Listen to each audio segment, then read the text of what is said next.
ഈശ്വര കടാക്ഷം ഒരുപാടുണ്ട് അമ്മൂമ്മച്ചി നിങ്ങൾക്ക്. അതുകൊണ്ട് ജീവൻ നിങ്ങൾക്ക് തിരിച്ചു കിട്ടിയിരിക്കണോ? അല്ല, എന്താ ഇപ്പൊ ഇവിടെ നടന്നേ?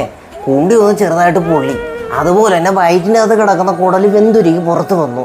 മോന്ത വേറെ രീതിയിൽ എത്തി പൊള്ളി തരിപ്പണോ എല്ലാം സംഭവിച്ചുള്ളൂ. ജീവൻ തിരിച്ചു കിട്ടിയില്ലേ? ദൈവകടാക്ഷം തൊഴുക. ആ തീ കോളം വായിലിട്ട് വിഴുങ്ങി അങ്ങോട്ട് വീണ്ടും മറിഞ്ഞു കിടന്നു തൊഴുതു പ്രാർത്ഥിക്കുക.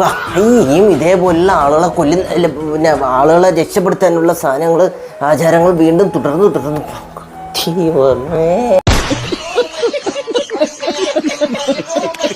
അല്ലല്ല, അതൊക്കെ അവിടെ നിൽക്കിട്ട് അതെന്തോന്ന് കളികളേത്? ഓ, കൊണ്ട് ബാറ്റിൽ തന്നെ ബോൾ കൊണ്ട് തമ്പുരാനെ.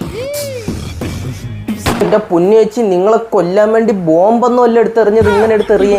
അത് വരുമ്പോഴത്തേക്ക് അടിക്കണം, അല്ലാതെ പിറക്കിയല്ല എറിയേണ്ടത്. ഇത് ഈ ഒരു ടീമിന് വേണ്ടി മാത്രമായിട്ട് അന്നേരം ഇറക്കുമതി ചെയ്ത പുതിയ തരം ഒരു കളിയാണ്. ഞാൻ ഓർക്കുന്നു, വല്ലാതെ ഓർക്കുന്നു. എറിപ്പന്തും ക്രിക്കറ്റും കൂടെ കൂട്ടി യോജിപ്പിച്ചുള്ള ഒരു പ്രത്യേകതരം കളിയാണ് എന്റെ പൊന്നു നാട്ടുകാർ. നീ എന്തൊക്കെ തേങ്ങ എന്ന് പറഞ്ഞാൽ അയാൾ നല്ല ആത്മാർത്ഥമായിട്ട് കളിക്കുന്നുണ്ട്. ഓടടിന്ന് എടുത്ത് ബോൾ എറിഞ്ഞപ്പോൾ ഓടടി.